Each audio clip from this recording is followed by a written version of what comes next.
es procedente y fundada la presente acción de inconstitucionalidad.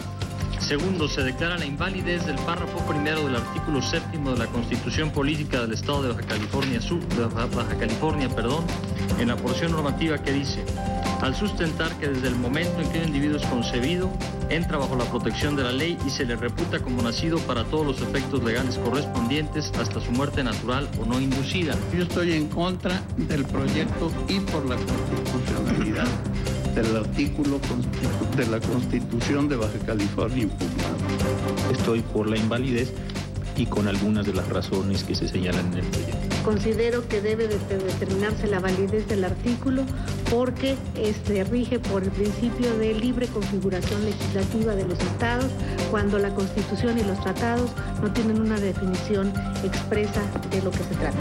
Bueno, pues esta es la votación del día de hoy en la Suprema Corte de Justicia de la Nación, que resolvió pues esta acción de inconstitucionalidad sobre la legislación en Baja California, que bueno, pues se penaliza la interrupción del embarazo, el aborto, y bueno, pues de este tema que hemos hablado en estas últimas horas, que se ha convertido sin duda en uno de los principales asuntos de debate público en nuestro país. Y bueno, pues la Corte ha resuelto esta primera de dos acciones de inconstitucionalidad. Queda pendiente la correspondiente a San Luis Potosí.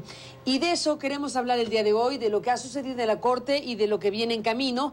Gracias a Regina Tamés Noriega, que es directora de GIRE, directora del Grupo de Información en Reproducción Elegida. Gracias por estar aquí. Muchas gracias, Carmen. Gracias, Regina. Gracias al abogado Armando Martínez Gómez.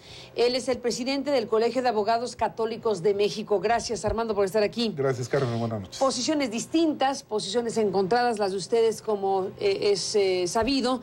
En un día como hoy, donde la Corte finalmente no, para esta parte, logra los votos suficientes para declarar inconstitucional una legislación como la de Baja California. ¿Cómo entiendes la resolución de la Corte, Regina, el día de hoy? Bueno, Carmen, pues creo que hay buenas y malas noticias. Yo diría que la mala noticia es, como ya mencionabas, que no se alcanzó la mayoría calificada, que es el procedimiento que mandata la Corte para que se hubiera declarado inválida la Constitución puntualmente en Baja California.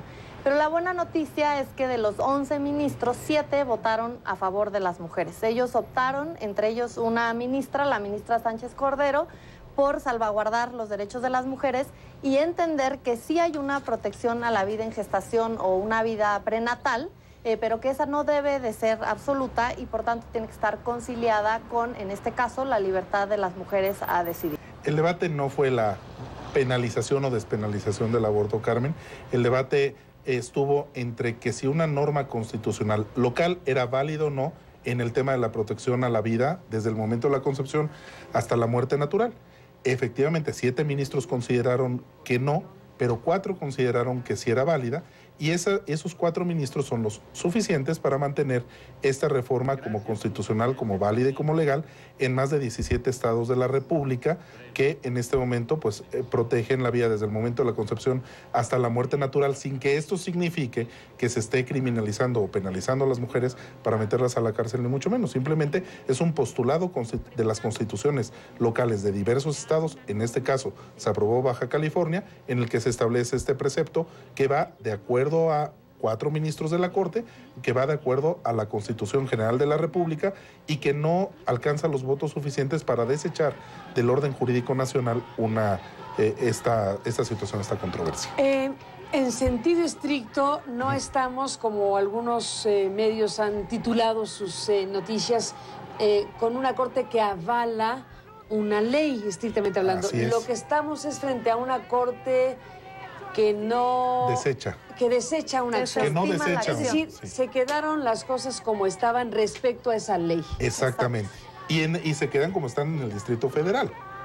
Se queda todo intocado. Yo creo que hoy se ha establecido el derecho de los seres humanos en gestación, se ha ratificado la voluntad de gran parte del pueblo mexicano, de más de 16 estados de la República en el que están así. No se trata de penalizar a la mujer, creo que tenemos que trabajar en políticas públicas para que el aborto no sea la solución, y creo que en ese sentido las mujeres tienen pues hoy mayores garantías, porque se va a llevar una reflexión muy grande y muy fuerte en cuestión de su salud, de su integridad, pero sobre todo de ese ser humano que está en posibilidad de nacer y que hoy en México tiene mayores posibilidades. El debate seguirá abierto y bueno, pues no se trata de vencedores o vencidos, simplemente se trata de establecer que la mayoría de los mexicanos piensan que la vida es un valor jurídico supremo y que esa vida se tiene que proteger, y pensemos en cómo proteger también la salud y la integridad de las mujeres con sus hijos por nacer. Yo creo que no es un tema de mayorías, lo dijo muy bien el ministro Saldívar al decir, aunque hubiera una unanimidad en un Congreso, si es violatorio de derechos humanos, no es posible, y ese creo que es un tema y un mensaje importante. Me parece que hay que reconocer a dos figuras muy valiosas y valientes en este debate, que fueron la diputada Benavente en el estado de San Luis y al diputado Sánchez Corona en Baja California, ahora diputado y entonces ombudsman, quienes presentaron las acciones de inconstitucionalidad. Y bueno, a los estados que no han reformado su constitución en este sentido, yo los invitaría a que fueran más allá de la retórica y realmente adoptaran políticas públicas e invirtieran presupuesto para proteger la vida y gestación, y a quienes la tienen, pues que la interpreten de la mejor manera y no restrictiva para los derechos humanos, para que no nos veamos en 10 años más en la Suprema Corte en un caso de violación por consecuencia de estas reformas.